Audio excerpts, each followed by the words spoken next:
तो सारे भैया ने भाई मेरी राम राम। मैं जगदीप शर्मा स्टेप अप जे सर यूट्यूब चैनल पर आपका स्वागत करता हूँ। काफ़ी लंबे समय से तबीयत ज़्यादा सी सही नहीं है, इसलिए भाई वीडियो बहुत कम आने लग रही है। फिर भी थोड़ा सा ठीक हूँ तो फिर सोचा वीडियो बना रहा हूँ। तो आज उसी विषय पर आकर कई दिन से मैं देखने भी लग रहा था कि राजनीति में चल के रहा है। राजनीति में फिलहाल तो कुछ नहीं चल रहा है।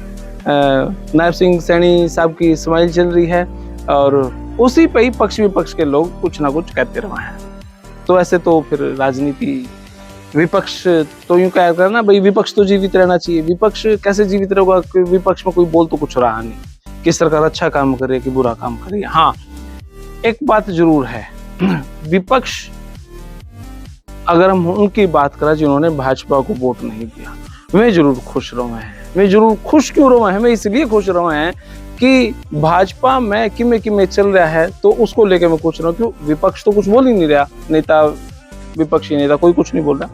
तो जिन्होंने भाजपा को वोट नहीं दिया वे खुश हैं। क्यों खुश हैं मैं बताता हूँ। एक खबर सुन ले हैं भाई, दुष्यंत जी गए दीपेंद्र जी के घर, हुई कुछ मीटिंग, कुछ ऐसी कुछ चर्चाएं चल पड़े हैं, तो विपक्षी खुश हो जाए। अच्छा इबकी में होएगा, होना जाना कुछ नहीं भाई। वो हुड्डा साहब के परिवार में कोई एक्सपायर हो गया था तो गोडा नुआन गए थे, हालांकि लेट हो गए थे। तो चलो लेट सही, एक नैतिक कर्तव्य है, जिम्मेदारी है, समाज का एक ये भी कार्य है, तो उस हेतु गोडा नुआन गए थे भाई।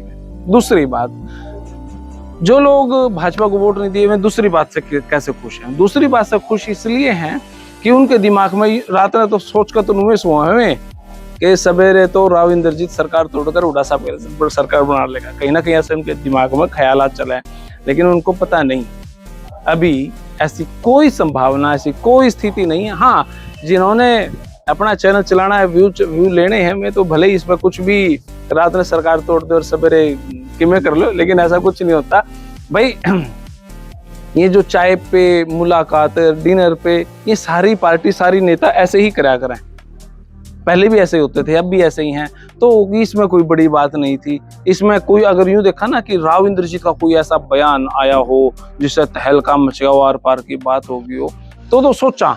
लेकिन अगर कोई बयान हल्के ने भी तोड़ मरोड़ के चलावे तो फिर चलो भाई, व्यू खातर है, देश का कुछ भी करे, तो इसीलिए ऐसा है।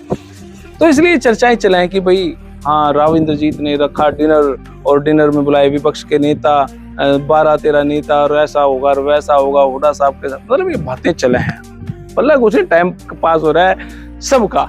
विपक्ष के चाहे नेता हैं, चाहे वोटर्स हैं, चाहे कोई भी, सबका टाइम पास हो रहा है, एंजॉय, सब ने पूरा मजा आ रहा है।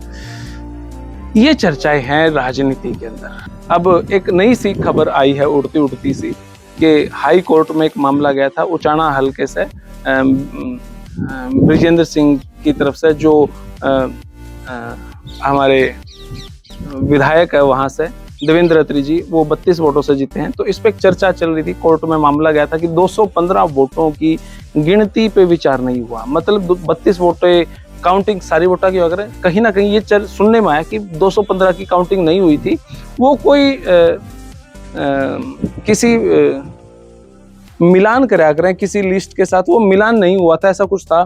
तो अब उनकी कह रहे हैं कि गिनतियां होंगी, ऐसा सुनने में एग्जैक्ट के है। पहले तो अभी मामला तो बहुत लंबा चलेगा, अभी कुछ बयान अभी कोर्ट में कुछ ब्रिजेंद्र जी देंगे, फिर उसके बाद अत्री साहब देंगे, फिर उसके बाद कहीं कुछ होगा, वही उन वोटों की गिनती क्यों नहीं हुई, या इस टाइप का कोई लॉजिक है, तो उस पर की चर्चा जरूर है।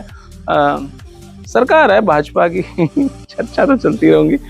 एक मामला ये है कि 75 साल की उम्र का, राष्ट्रीय स्तर की बात है, अपन हरियाणा स्तर की बात कर ली, राष्ट्रीय स्तर की बात यह है कि मोहन भागवत जी का कोई बयान आया कि 75 साल की हमने एक लिमिट बनाई थी, उसमें अब कौन कौन नेता आ रहे हैं, कौन कौन नहीं, वो अपना देखें। इसमें मोदी साहब हैं, 75 साल के हो चुके हैं। इधर से मोहन भागवत जी भी खुद 75 साल के हो चुके हैं, और कहीं ना कहीं अध्यक्ष बदलने की भी बात चल रही थी। आज शायद वही दिन है कि अध्यक्ष बदलने की कोई बातों पर अभी कुछ चल नहीं रही, लेकिन 15 तारीख दी थी डेट, पर अभी कुछ हो नहीं रहा। उस पर कुछ सुगबुगाहट से होगी तो फिर भाई मन ने आपने सारे देश ने फिर लग जाओगा। और भाई राजनीति में कुछ खास नहीं है, मतलब विपक्ष शांत है, रेस्ट पे है, और भाजपा में हमारे सीएम साहब की स्माइल है जो सब ने लपेट रही है क्योंकि और किसी पास कोई मुद्दा है नहीं। और हाँ, मोदी साहब ने देखो भाई ये बात कहनी बना है और सच में ऐसा लगे भी है। जो इंटरनेशनली मुद्दे आज के टाइम पर जो चल रहे हैं, रूस यूक्रेन का युद्ध हो या इजराइल फिलिस्तीन गाजा हो या इजराइल का ईरान के साथ हो, अमेरिका का ईरान के साथ हो या भारत पाकिस्तान के साथ है, भारत चाइना के साथ जो ये गड़बड़े चल रही हैं। अब एक और सर्जिकल स्ट्राइक हुई है, भारत और म्यांमार में जाके ऐसी सर्जिकल स्ट्राइक हुई है। तो ये बहुत सारी बातें ऐसी चल रही हैं। इन बातों में ऐसा जरूर लगा है अगर मोदी साहब देश के प्रधानमंत्री ना होते तो आज देश की बहुत अच्छी स्थिति नहीं होनी थी। सच में बहुत बैक पोजीशन पे जाना था।